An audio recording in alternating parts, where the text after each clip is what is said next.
let me ask for you to identify yourself and then tell me what it was you did for FVR. Okay. Well, so I'm Tony ABAD. I'm a trade lawyer by profession. I am a teacher also in Ateneo Law School. And that's where I'm at now. But at the time, I had just, actually, I was still a new lawyer. And I had transferred from SGV to a firm known as Carpio Villarasa and Cruz. Okay. And got to work closely with now Justice Tony Carpio. And he referred me to the then National Security Advisor, Joe Almonte. Okay. And that's how I got to actually work closely with the Ramos administration. All right. You weren't in earlier before during the campaign, no? Actually, No? what happened was, I mean, I was still, I think I was just in, I was just taking the bar, 1991. So the whole time that was leading up to the elections in '92, I was still, just starting out my career in law. But what's interesting about how things sort of fell into place is that it was at first a difficult choice because there's so many candidates. This was a time I think you had Mitra, Ramos. Danding, Imelda. I think. So it was that time. Salonga, Ramos, Miriam. Yeah. So it was really the field was really a full one. And I was just looking for that one person where the possibility of real transformation or change would happen. And I guess what struck me about General Ramos's choice in terms of his political affiliation was affiliating with the National Union for Christian Democrats. Oh, okay. Yes. So it was this NUCD connection and the possibility that because of that, the influence of the Christian Democrats, the concept of the social market economy, and the possible shifting to a federal and parliamentary type of government. At that time was what said, here there's more of a possibility. It's not just the motherhood statements, and of course, couple that with military background. In other words, in terms of being a manager, engineer, a soldier, it looked like the right fit for somebody who would be on a path of reform leadership. So I take it you chose him. You voted for him. So I voted for him. I chose him. And did you work in the campaign? no, I didn't. I actually, no. I helped out, but very briefly towards the end. Volunteered to help Tony Carpio. Paralegal. Legal sort of all the legal work. But but eventually, of course, by that time, I think more or less the decision, the choice had been made by the people. It was just a matter of finalizing. As I said, I was, I guess, in the midst of changing careers or trying to shift where I was. And I wanted to go into a law firm. Yep. And because of that, sort of that little experience I had dealing with Tony Carpio and the CVC, the Carpio Villarasa Cruz, plus a recommendation from a friend of mine who was working there. I said, well, I just submitted an application and, Talaga? went through an interview. Yeah. Well, I got to meet Pancho and the other partners, and then I was hired. This was at CVC. This was at CVC. I was clarifying. Kala ko sa government. government. Hindi pa. The government also was another interesting Track. detour or track because I had no plans at all of joining the government. Yeah. Okay. But because we were, in effect, the law office of the president, he needed a number of the lawyers to help out. So a number of the lawyers actually formally moved to Malacanang to help Tony Carpio as chief presidential legal Yeah, he counsel. was CPLC. No? Yeah. And then others were more doing more of secondment type of work or just assisting out of the law office. So I sort of had that task, and one of them was really to get involved with a program known as Philippines 2000. Okay, right. And I think this life-changing path started when I started attending these workshops, which were really being run by the National Security Training Center under Of General Almonte. Almonte. And I remember Poch Macaranas at the time Yes, was yes, helping out, and Apinta Lisayon, and a number of other people. Of course, I can't Puro mga mention all of them. economists. Your Well, academic training was My academic training economics. actually is economics. Yeah, yeah. And I guess my most famous economics professor, and was my economics thesis advisor, eventually became another president, GMA, Yeah. Gloria Macapagal Arroyo. And she was actually the one, through my economics education, learned about what had to be changed in the economy. So in a way that sort of laid the foundation. But in the implementation of the reform, it was really in the Ramos administration where I felt that there was really hope for change. And that really made me buy in, because I'm usually skeptical of any political party or regime. No? Why so? Was there? Some people say they saw a roadmap. Some people saw that he had the vision to, or he had the gumption to Yeah. Well, it's to bring together, the consensus and find out what was needed to be done. I mean, what was it that appealed to you? well, because at the time, of course, things were moving rather fast. It's hard to sort of analyze that big picture at that point in time. But what you experience I guess, with every term of every president or every political shift, everyone is espousing some kind of roadmap, some kind of vision of reform, of change, of Program of of government. alleviating poverty. I mean, all the buzzwords are there, and they get spelled out and pronounced in different ways, but it's always sort of just really pronouncements. Motherhood. And motherhood statements. So in dealing with the Philippines 2000 workshops, was actually trying to flesh out a roadmap also about Philippines 2000. Basically, you had to achieve global competitiveness because we were so far behind, and people empowerment. So you're balancing this sort of now we call it I don't know, we still call it competitiveness, or we call it the ability to globally integrate. Then we talk about inclusion, So the words may change, but basically you have a similar track, similar vision in mind. It's, You saw FVR capable of merging well, all of that. I suppose you could see that his ability to create the peace and stability, especially shortly after. The problem with the presidential system is that you basically have this big popularity contest, and then all the forces align, or shift from one side to another until finally the popularity contest determines who has the highest number of votes, even if it's a plurality.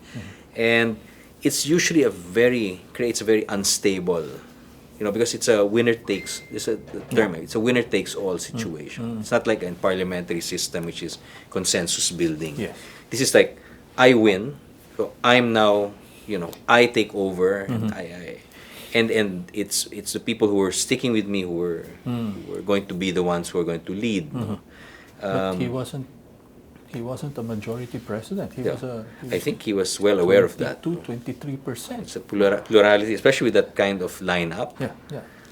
So hard to get that majority. And unfortunately, we don't have also a runoff system that can determine who is the majority winner in a popular vote.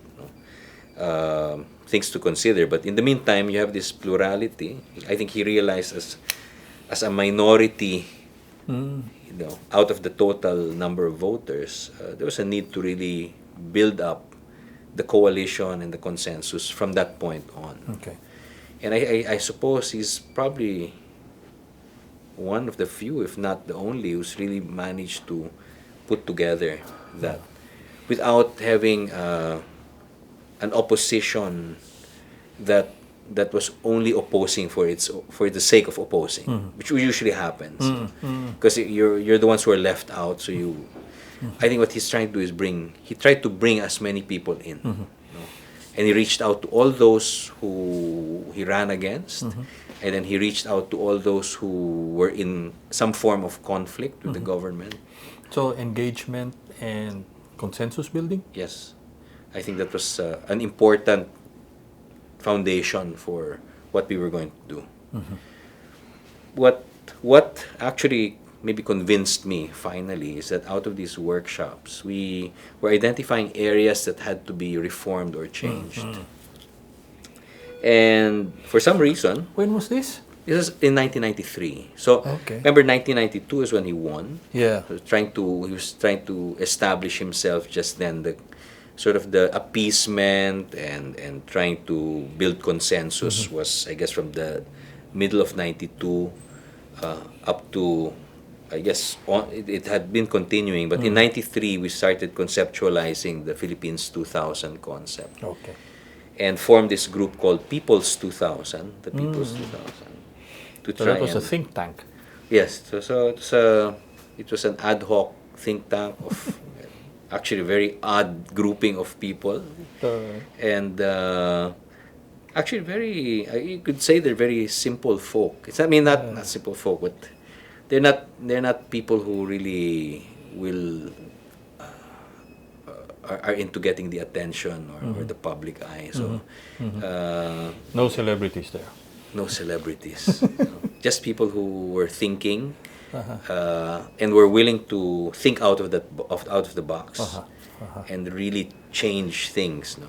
Who put that together? FVR, Joel. Well, it's basically is Joal's vision and idea, with of course with the knowledge and probably the inspiration of FVR. And I think this was a way of trying to really gather the thoughts and without digressing into populism, and really to think carefully about what had to be done, foundational issues. And that's my big frustration with political leadership in this country, is really either a refusal or the need to really address fundamental issues seems to be something that's always deprioritized. It's not the top of the list. And we go back to our motherhood statements. Here, I think it was really to try and to distill and understand and digest what are the real problems. And out of these workshops of the People's 2000, and maybe I don't know if it was sort of happenstance or it's something that was really meant to be, but I ended up going into a workshop subgroup known as Monopolies and Cartels. There you are. Yeah. Okay. We're getting there. So I think I was asking, can I work on exports or investment? There were these, but there's so few people here in Monopolies and Cartels that said, okay, but I'll join you guys. Then That was supposed to be where the fun was. yes, that's right. I realized that in the end, that's where it was, and I think that was my sort of the life-changing choice, for me. Okay. And why I'm such a believer. I just remember two gentlemen who were with me in that group. It's, Dr. Vic Limlingan, Oh, okay. from AIM, and also from AIM, Dr. Romy Neri. Romy Neri. So we were first making sort of a shopping list of what are the favorite monopolies and cartels you want to deal with.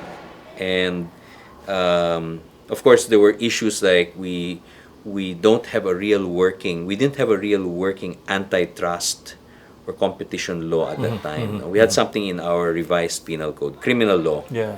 but never really been used. Yeah. And there was also a lack of sort of literature and reference in the MTPDP and other papers and policy statements. MTPDP, the The medium-term medium-term Philippine Philippine Development Plan. Okay. No, there's no real explicit, I guess, reference to the need to deal with monopolies and cartels. But we had it already in the 1987 Constitution. So it's Yes. there under national economy and patrimony, Section 19, Article 12. No? But refers to dealing with monopolies and cartels. So there's a legal basis for it, but really no real legal nuts and bolts for dealing with it. So we're No trying teeth. to figure out, no teeth, no actual legal procedure for dealing with it. So in the meantime, so how do we deal with these monopolies and cartels at this? Because they were, when you really analyze it, these are what are holding back the country. Yeah. The potential for growth, no? Yeah, because the problem when you have monopolies or cartel arrangements is that you're concentrating economic power.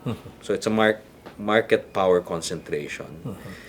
And aside from the fact that it will create an imbalance between producer welfare and consumer welfare, meaning consumers really don't have a say in a system that's run by monopolies and cartels, is that even political power becomes something that is controlled. Yeah. Subservient. Yeah. Subsumed. In other words, they are also able to influence, by sheer economic power, you're now able to influence also the political system, political power. So it really, in the end, the society really becomes dysfunctional. Hostage. Yeah, that's basically what happened. So how do you break There you are. monopolies Sige. and cartels? So Where the fun starts. the workshop group said, well, let's try low-lying fruit. In other words, where you don't require an antitrust law or some Republic Act or some amendment of law to address the issue. Is there something that the president can do? EO pa lang. EO, Pwede na. something by EO or just by instruction that can change things. Okay, so those that are under regulation, perhaps, and who was our favorite competition issue at the time, or anti-competition issue at the time, and actually now I think it's also has become a favorite. It's telecommunication. If you remember that time, so in '92, I think this was the business conference where Lee Kuan Yew cracked that famous joke about how long it took to get a telephone line. Landline takes about 10 years for ordinary people. And then when you get your telephone line, it takes another 10 years to get the dial tone. My God. That's how it is. Then after you get your dial tone, you lift the phone, it's party line. So I guess I think the other big issue was about energy and power. Yeah. But he was dealing with this Separately. through the IPP system. No, I mean And it was more of trying to really address the power The outages at the Brownlands, time. the Power Crisis Act. Yeah. But here in telecoms, I guess having a monopoly, which used to be a state-run monopoly, government monopoly, but taken over by a private group, Yes. made it particularly difficult for the country to move forward because of that lack of connectivity and communication. So so let's open it up. It wasn't as easy as that, Yep. because that private group happened to be the Coanco Group, which was taken over through Ramon Coanco during the Marcos regime, and that same family is related to the former president at the time, President Cory, who helped President Ramos win the presidency. She endorsed him. Yeah, she endorsed him. So there was a difficult hurdle that he had to deal with. So we had to. So I guess I could declassify an operation that we had under the supervision of General Almonte, Which was? which was really to prepare the ground for the opening of telecoms. We had to actually engage the NGO or the civil society sectors to come together. And for that time, we were able to form a consumer movement called More Phones. Yeah. Okay? Movement for reliant and efficient phone service, More Phones. And that's how we sort of applied the pressure.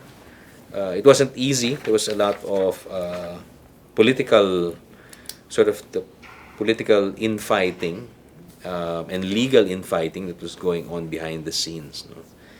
But what still led to was that eventually the president was able to sign the 2 EOs that opened up telecoms. Telecommunications. There were a number of government nominees in the PLDT board, weren't Yes. In fact, it Even could have Torres. the board meeting could have led to actually a takeover of PLDT by the government? by the government, since it used to be government, and there was you could consider it as a national matter of national security and national interest. But I guess there was enough discussion and negotiation that eventually led to the ownership structure remaining more or less the same, but with this new policy. And that new policy was applied to other public service areas, where what used to happen was you couldn't enter as a new player, Yep. whether it's telecoms, energy, shipping, unless you prove that the market needed another player.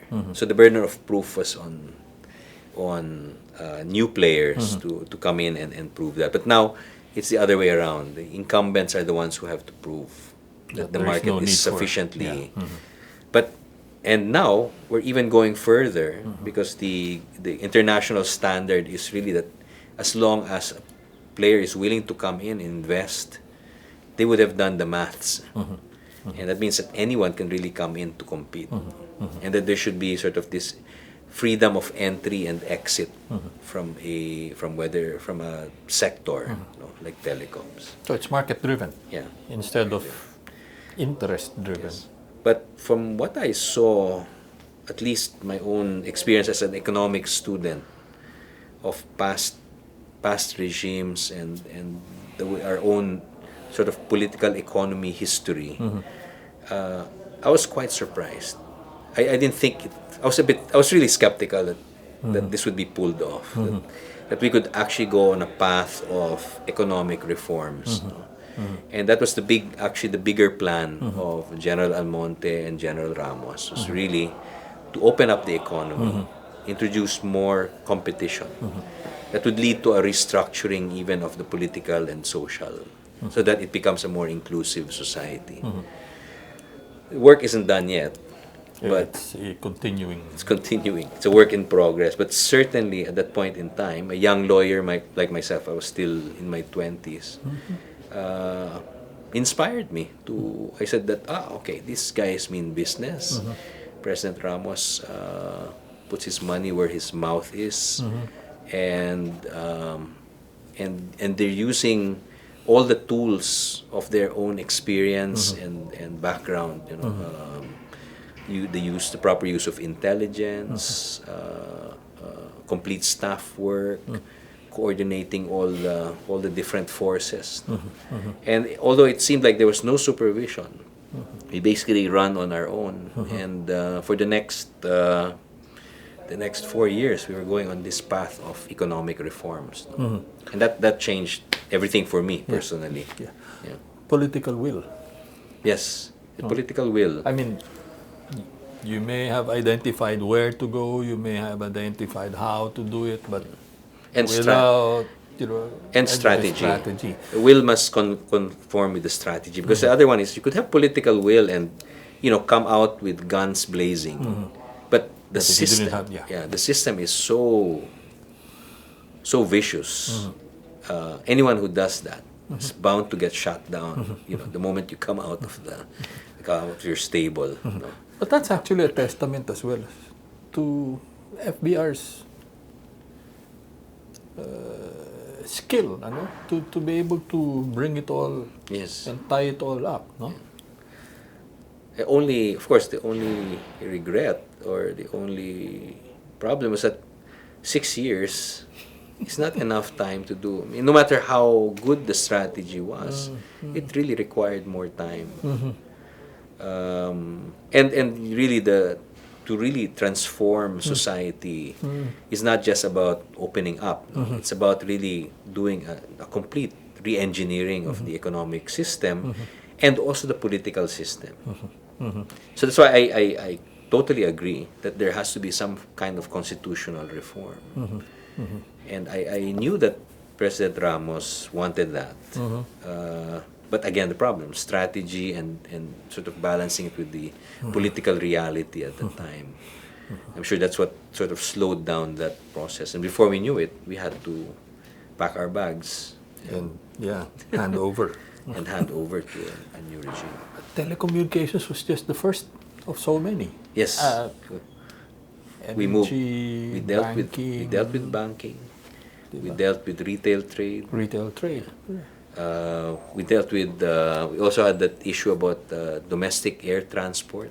Oh yes, yeah. We opened up. I was surprised that I drafted an EO opening it up, and I thought it would take a long time that politically, but Secretary Garcia at the time just handed it to FVR and he signed it. He said, "Wait, there are typographical errors," but they went ahead and signed it and opened it up. So that's why you have the likes of Cebu Pacific and entering the market. Domestic shipping, the same. So there was a consolidation within domestic shipping because we opened it up. And then we passed this retail trade law and the bank liberalization law. But of course, these are limited, because in trying to pass laws, of course, you have to do a lot of compromise.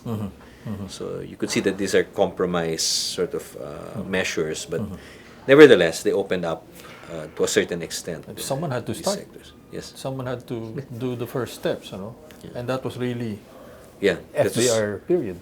That was that period. So we did it, the combination of stealth, engaging civil society, buy-in. So there was really a template for reform, which I wish we could still do that now. But it also took a president like President Ramos there on top. With there may be deniability about what we were doing, but we knew and he knew, and we were doing these things. And that's for me probably the most fun and interesting time of my life. Pero may sabi din nga kasi, di ba? I mean, It was the fellow knew exactly, di ba? Knew the landscape. Actually, it's the sophistication. That's why I don't know, maybe he was really meant for a time when Philippines is truly globalized and engaged. Because a gentleman like him was really somebody who could see the Philippines' place with the rest of the world. And our problem is we've been insular for so long. We've been kept that way. So unfortunately, even our most brilliant leaders sometimes are trapped in an insular thinking. Don't see that we're actually all interconnected somehow. Yes. And I think that's what FVR had, that kind of vision. And I have to give credit also to General Almonte. It really to apply. This partnership was really, I think, instrumental in this reform effort. And let me get to that portion where you said deniability. So so Almonte was doing the deniability doing what had stuff. to be done. No, because you had to protect the president also. If he knew that these powerful economic interests were being challenged. Now we can look back in hindsight and say that it was actually really good. I mean, share prices actually went up, despite the fact that they were, threatening that, oh, if you're going to open us up, we're going to lose jobs and profit and all that. But the opposite is actually true, and I think it's also become a model for any future effort, in terms of opening up, reforming the economy. What was the strategy? Like you mentioned, mobilizing civil, Yeah. Well, civil I guess to society. borrow FVR's term, is the bibingka Okay. is the bibingka strategy. No? We of course wouldn't move if that kind of consensus wasn't happening at the highest level, and even that's even higher than the economic managers, because even admittedly some of the economic managers were very conservative, and maybe too closely connected with the business interests. So we had to also work around that. And from the top, that's Political where, leadership. yeah, that's basically, well, President Ramos and General Almonte trying to make it seep down from above. Our task was really the lower the charcoal from below, trying to keep all of that happening. But this was really almost a long-term engagement of not just civil society, but we would engage academic, so that there was a how do you call it, verification, or Yes. Verification, validation. validation of what we were trying to push, and then specific groups. No, so try to, if we could reason with a group to why there has to be change, why there has to be a different way of doing things, and we do that. This was particularly important in the tariff or trade reform effort, because President Ramos wanted us to be already integrated with the rest of the world, and we had very high tariffs and levels of protection. That was GATT. Yeah. GATT, So we were WTO. leading up to 1995. Yeah. GATT transforming itself now into the more comprehensive WTO. WTO. Right. But that's why we had to even out all the we wanted to aim for a uniform tariff, so that it would simplify things, reduce the discretion and corruption in importation, and of course and then challenges Philippine industry and service sectors to improve ourselves. Both products and Yeah. services. So that's where we even had to engage. Imagine engaging farmers, so that they would be the ones to be rallying for the lowering of let's say the price of plastic, because the protection on petrochemicals is so high. We have to balance that off. But at the same time, we have to convince farmers that the country needs food on the table, and we can't go on having such high prices for food. So there's this whole balancing effort.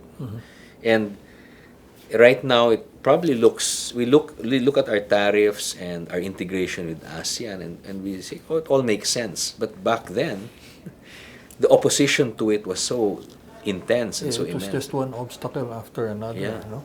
So yeah, the fun never ended while we were there. Even after 1995, finally I joined the government formally as a commissioner of the Tariff Of Commission, the tariff, the commission. and continued that effort. But now we were trying to help the government really craft an entire competition policy framework, inspired of course by a whole experience with the FVR economic reform movement. And we are still out there, the People's 2000. It's already 2019, but a number of us are still out there. We're still trying to do what we can to change the system, no? Because you need a systemic change really to integrate with the rest of the world, and to make it in a way that it is inclusive of everyone, no? So now we're fighting over federalism and Bangsamoro and issues that now talk about political structure and political systems. And I remember I interviewed during the APEC year, 2015, the more recent one. I interviewed 2015. FVR on Bloomberg, and he said that we should really shift our form of government so that it becomes more inclusive. And that's why I think shifting to parliamentary is more of building a government that's built on consensus and collegial decision making rather than what we have now, which is the presidential system. Populist. Yeah. I don't know, maybe, who knows? Look at Malaysia. Mahathir has come back at the age of 93 as Prime Minister. Maybe FVR can come back as our Prime Minister. He's still younger than By PM a couple of Mahathir. years. Yeah, by a couple of years. But tell me, let me go back.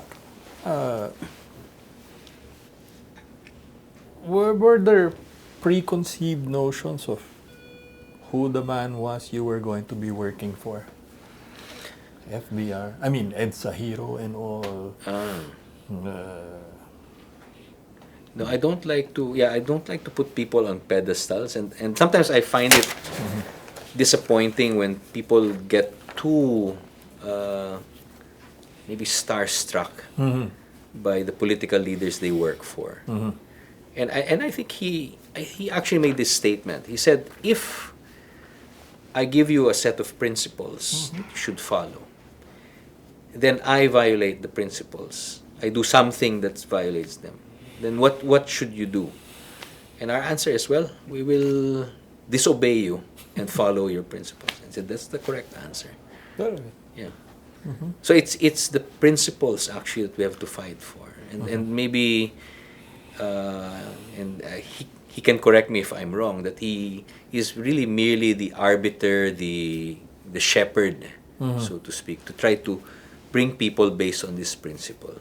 It's not a blind followership or blind leadership, which I really find in bad taste or detestable in our system. No? Sometimes really good people, really good, kind people, they get so starstruck by their own leaders that the people that they follow, that they do it blindly, even if things are already going wrong. No?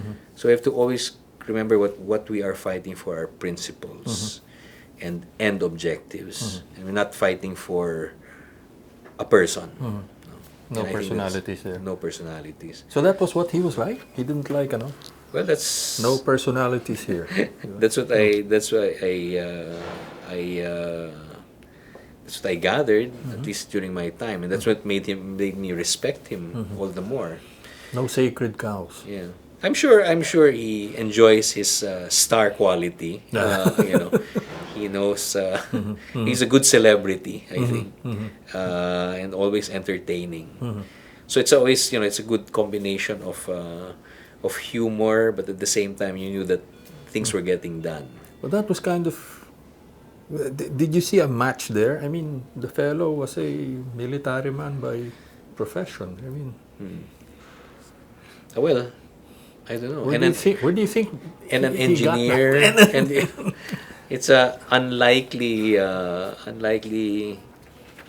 It might be the unlikely sort of formula for somebody who, and I thought it would have been really difficult for him, even if he was an EDSA hero, to win, because, well, the way we are wired right now, especially the larger majorities, we don't tend to think deep enough about the leaders we choose.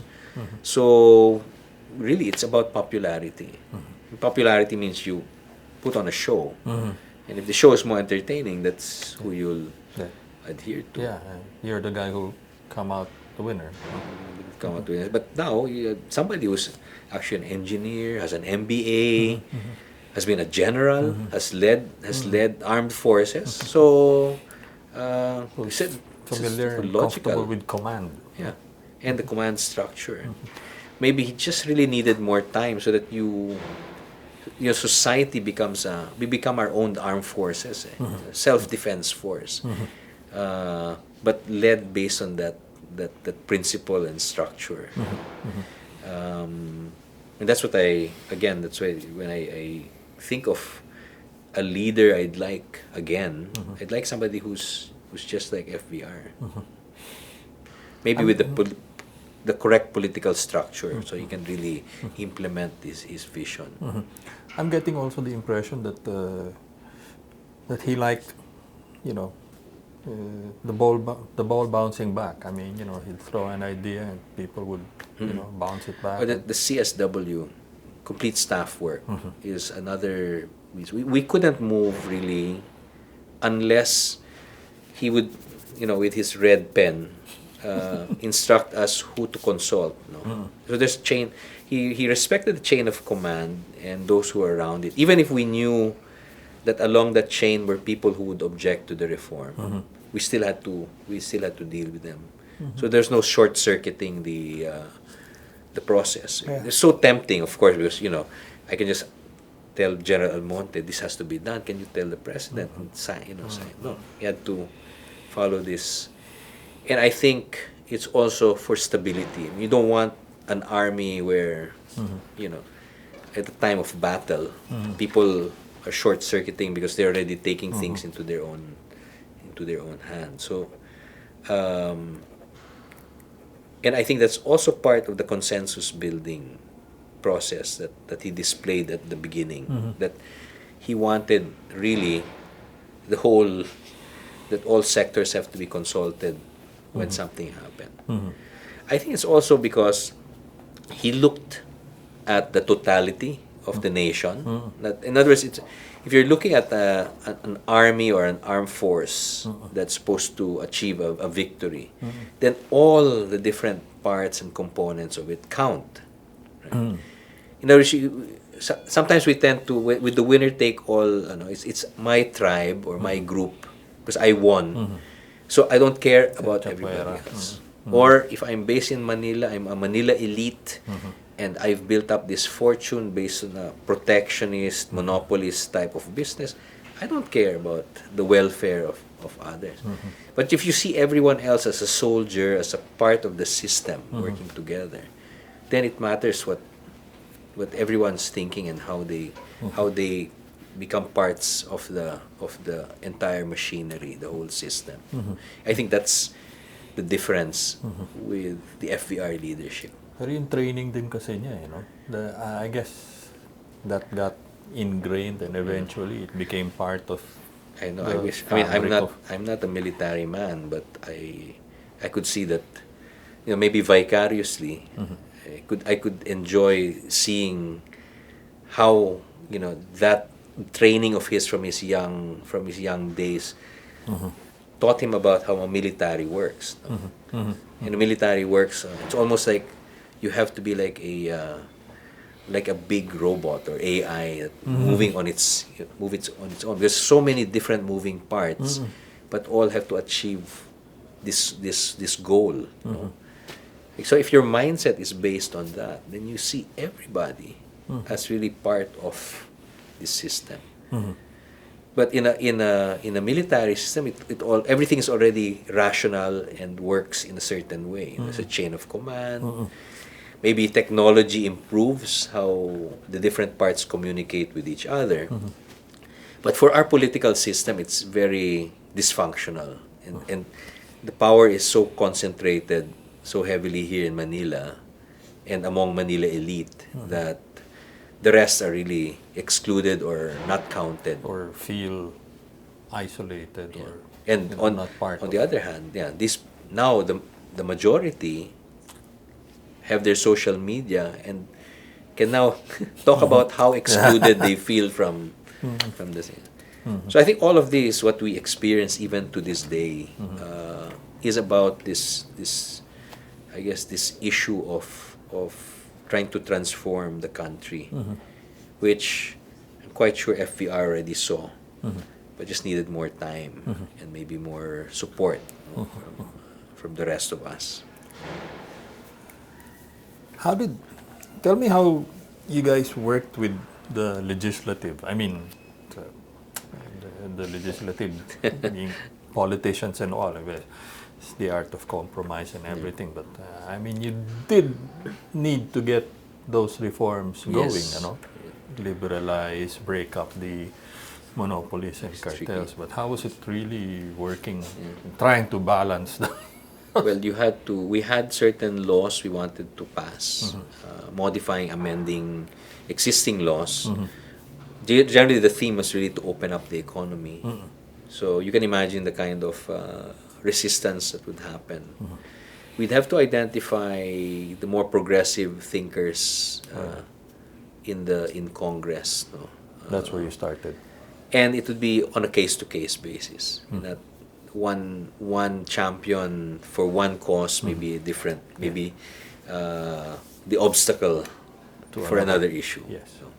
So it depends what you're fighting for. So you have to be very clear about what that is, and then learn to put that in that particular compartment. Okay. Then you identify who your allies are in both houses, and then who the opposition would be, and how to overcome that. And then we'd shepherd that process, I guess, in the form of us being technical working groups or technical advisors, so that whoever the author was or the champion was, we'd backstop him or her through the process of defending it on plenary, and then finally pushing it for signature. Of course, just being it's just awaited at also NEDA, making proper use of the NEDA board and the LIDAC system. Tell me about how effective that tool was. I mean, before LEDAC was a creation of Yes, FVR. that's right. Huh? So I guess he saw that you couldn't, if the executive wanted certain measures to be pushed, you couldn't just sort of throw it at Congress and then To the mercy of Congress. let us know when you've passed the law. No, so you have to actually coordinate around it. In that sense, that's why he thinks also the parliamentary system is more logical, because in the parliamentary system, executive actively works as part of, together with the legislature, as part of parliament, coming up with measures. So you could actually discuss on the floor already implementation.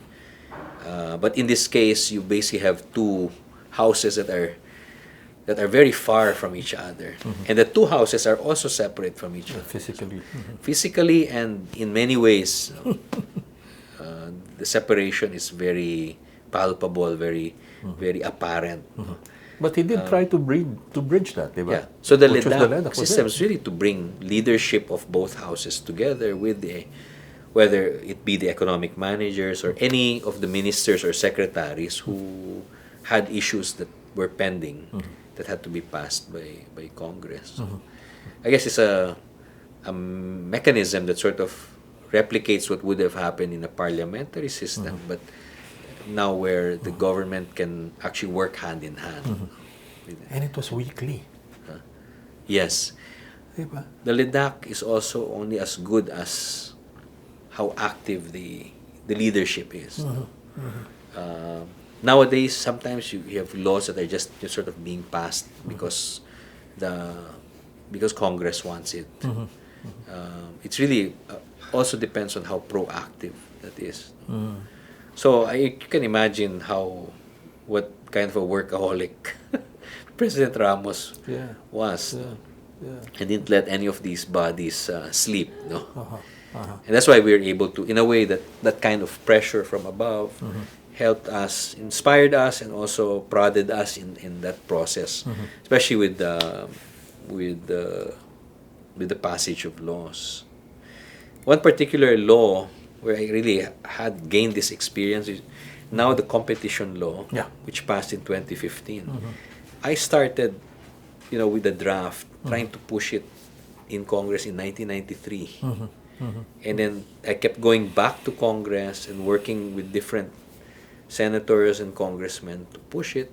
Finally, I don't know, maybe a lack of understanding, or it wasn't yet at the front end of our priority list for economic reforms, because we still had to open up all these sectors. But we felt that you needed a competition law to sort of to cap it Yeah. Yeah. and make sure that players who come in, sometimes the new players of yesterday become the monopolies of today, which you probably Yep. Yep. Yep. Yep. you already see in certain public sectors today. The thing, for example, the competition law is sort of like an FVR administration at work, that you have to actually engage the whole of society, the whole national community towards a goal. Here, it's to make sure that nobody takes advantage of another in terms of either monopolizing or price fixing, and forcing the community to pay at a certain, or excluding competitors from coming in. But it only works when different stakeholders come in and enforce it. I think it won't work if just the government is, let's say the government body involved is the one that's pushing it. More so if the government body itself is either marginalized or is not popular. So you really need the whole community to come in and work. Inclusion, ano? Inclusion. Talaga, no? And So well, I inclusion guess- is not just about food and shelter and charity. Yeah. It's really about the ability to have a say in the different. You may not have a say in Congress or in Malacanang, but certainly in the process of everyday life and living, and that you have a means of being included in the discussion, in the conversation. I think that's what inclusion really should be about. And, well, I guess in FBR was able to get buy-ins Yes. for So sometimes the various stakeholders I'm sure to commit and it would take time. Like at the beginning, there's a lot of skepticism about him, where he's coming from. Remember, he was military even during the Marcos regime, and even for us, to convince that although we work for the president, we had the whole of society's benefit in mind, and that's really what's important. So, that's and I think that may be what made a difference in this particular case. you mentioned it at least 3 times already. He needed more time. Yes. Di ba? Pero yun nga, sayang eh. But so how did you take to the people's initiative and Pirma campaign things? Was that something? At that point, 96, 97. Yeah. Personally, I felt it was too late already. Oh, okay. I mean, this is all hindsight, but if constitutional reform was already at the top of the agenda, it may have turned people off at the beginning, but usually there's enough goodwill at the start of a term to push a certain measure. And maybe it would have been validated by all of these economic measures that we were putting in place. That, see, we want to continue, but you should signal this. I mean, early enough. I think But so. that was done in the last 2 trimester, years, no? yeah. Oo. So it was a bit late, and I Yeah. think even certain officials realized that we had sort of missed that bus. Uh-huh. But we should have really. Would have been great. 6 years is too long for a bad president, but certainly too short for a president like FVR. Tell me about how his management style, his leadership style has influenced you. I mean, you're teaching now. Yes. You also have your own teach. advisory group. Yeah. Tell me how all that has influenced you and impacted on the kind of work. And, Well, I'm a teacher because I want to, I guess, pass on a message, and share an experience. Sort of we want to keep alive the ideas that we had. So I teach trade law. I teach about the whole legal system for international trade, WTO, ASEAN, Which is what you were doing. which was what I was doing. So it's in fact being with the Tariff Commission, and that experience is what made me decide I would shift from tax law, which is what I was doing for SGV, to trade law, which I'm doing now. But competition law is the other area, antitrust. And I was teaching it almost theoretically before because it wasn't a law yet. No? But now we're teaching the new law plus plus a comparison with other countries.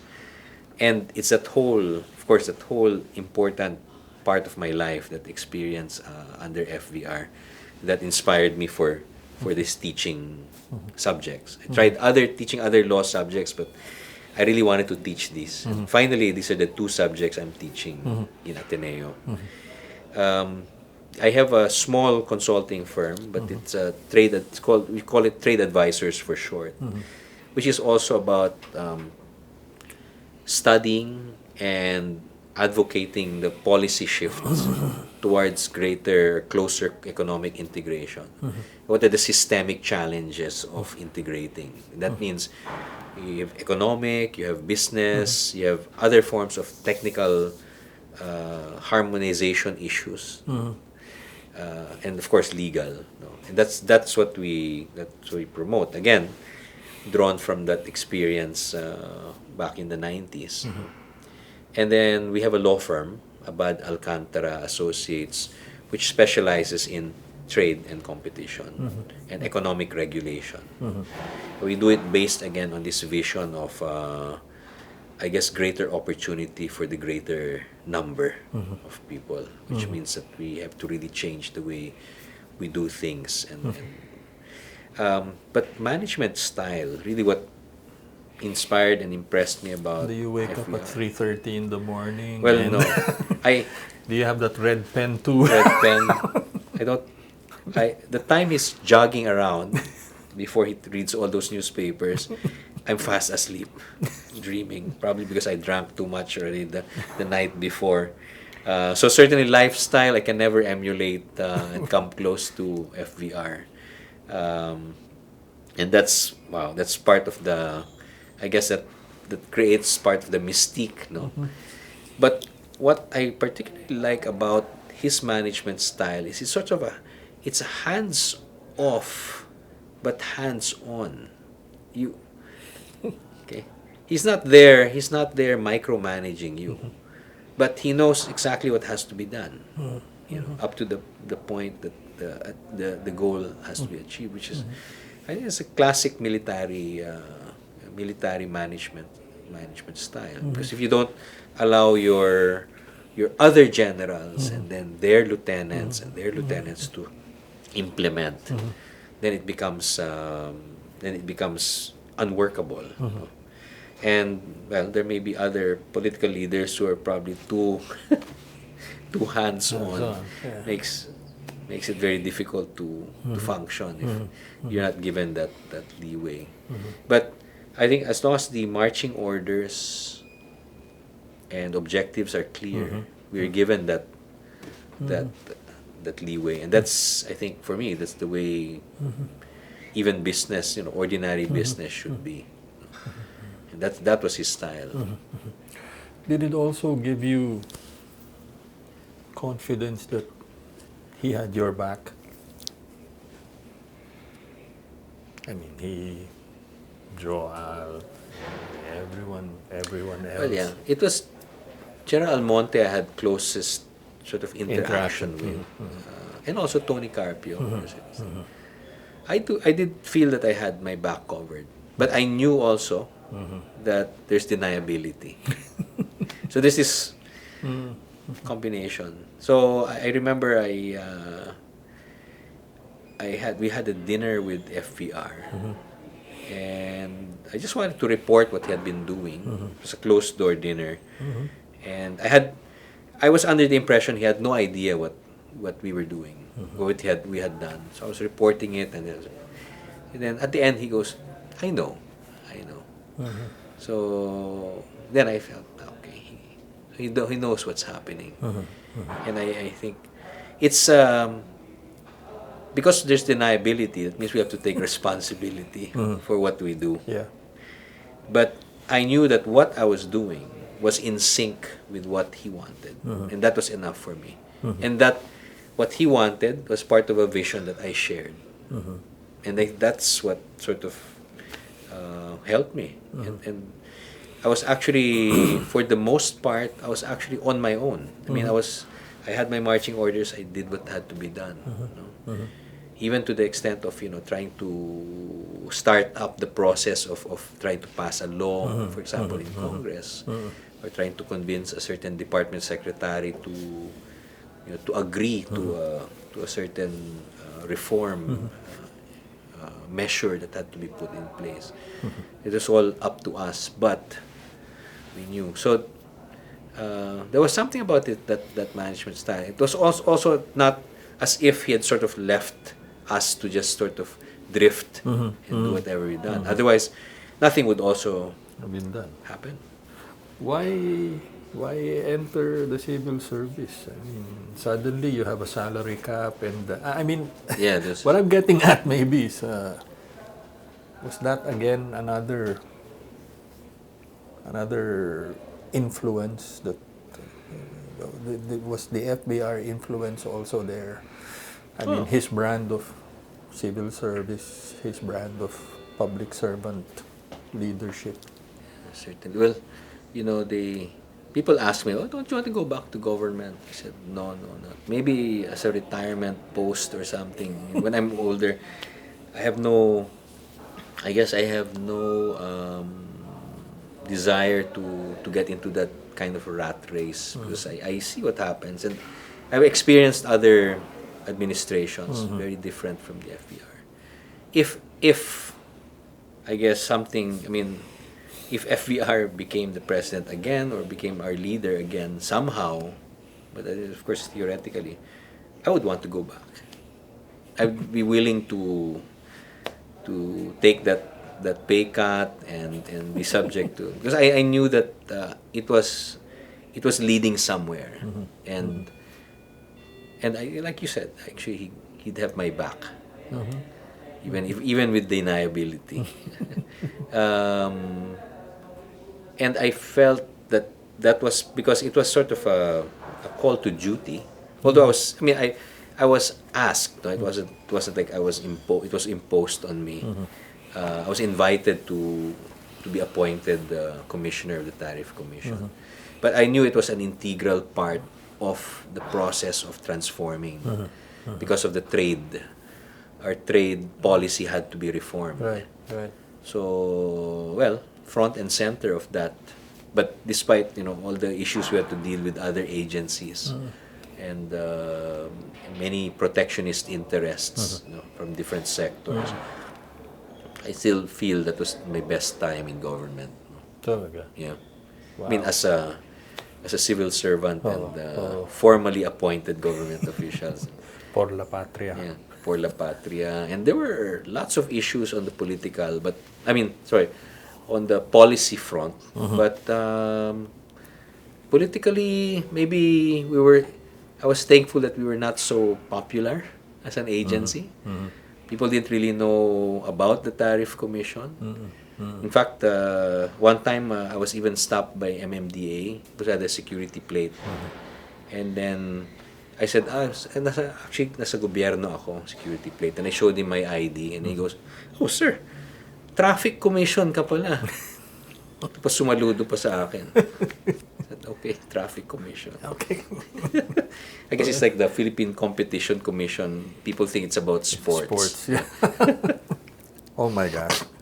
So yeah, we were below the radar, but we were able to do things with impact, which is what I like.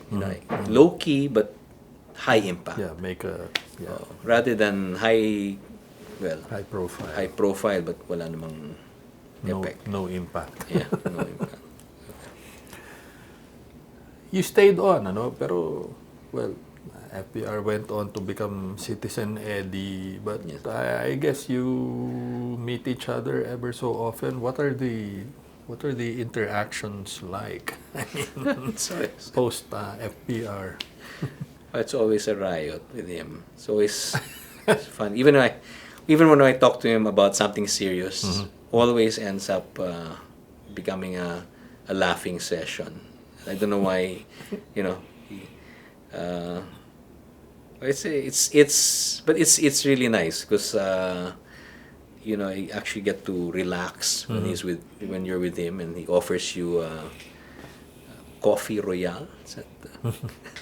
I don't think he can drink that anymore, but And biscuits. and the biscuits. But meeting up with Citizen Eddie is it's a welcome. It's a welcome break also from everything that's happening in the real world. You can sort of reminisce on that. He's less. He's less stiff now, or he's lightened up. What's it like? Well, I don't think he was really stiff. I mean, he's just a military guy, and he was. I mean, it's different when you're talking to the president, whoever the president may be. You're also talking to an office Yes. and a representative of that people. But you're talking to Citizen Eddie, who had gone through this. You had gone through this process. Well, at least you know that there's somebody you can gain so much knowledge and insight from. You certainly would get insight from that kind of a 6-year stint. No? But at the same time, you just want to relax and be with him because he's just this warm, funny guy at the end of the day. He's a nice guy. Yeah, he's a nice guy actually. Is there an FBR moment for you, or is there your favorite FBR memory? Pwedeng bubu. I don't really have any boo-boos with him. I can't really say. I guess it was that moment I was nervously trying to present what we had accomplished so far at at our sort of small economic reform team.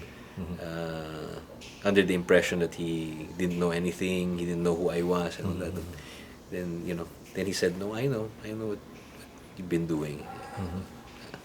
Okay, I said, "I guess that's part of the mystique." No? What would be, to your view, FBR's greatest legacy as president? Or is there a string of that? I suppose it's a string, but really it's about